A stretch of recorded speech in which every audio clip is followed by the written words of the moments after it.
from the workshop of Essentia Whip Works, who proudly present essentiawhips.co.uk, essentiafloggers.co.uk and also essentianylonwhips.co.uk, a library of learning and reference and a collection for you to enjoy. Right, what you see on the bench in front of you is that's what I call a bread and butter whip. It's an Essentia signal whip. I make a lot of these. Probably most whip makers in the world have a forte, and certainly my forte would be signal whips and snake whips. I would, if you're thinking of buying a signal whip or a snake whip, then probably Essentia whips is one of the first places you really should think to go.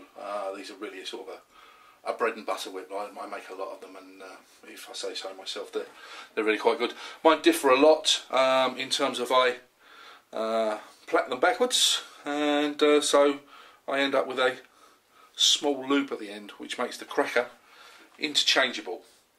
And some people have sort of said to me, well, how do you change the cracker?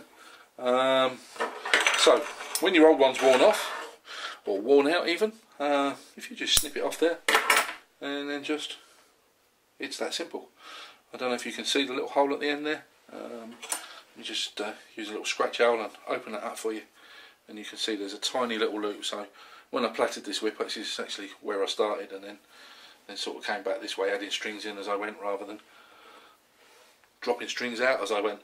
So very simply, just an ordinary nylon thread cracker, and you just push it through the hole like so. Open up your cracker. Oops, a daisy. Oh, butterfingers here today. Open up your cracker, poke your end through, and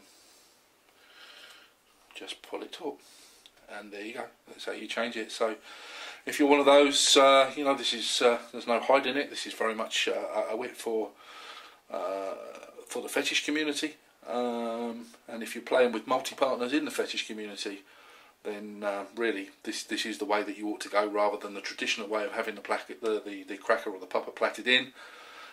This, every time you change play partners, you just snip off and put a new cracker on. This one's about to go in the post, so thank you, Mr. Smith, for the loan of the whip while I did this little demonstration. And that's how you change the cracker on a modern signal whip, or as they call them in the States, single tail whip.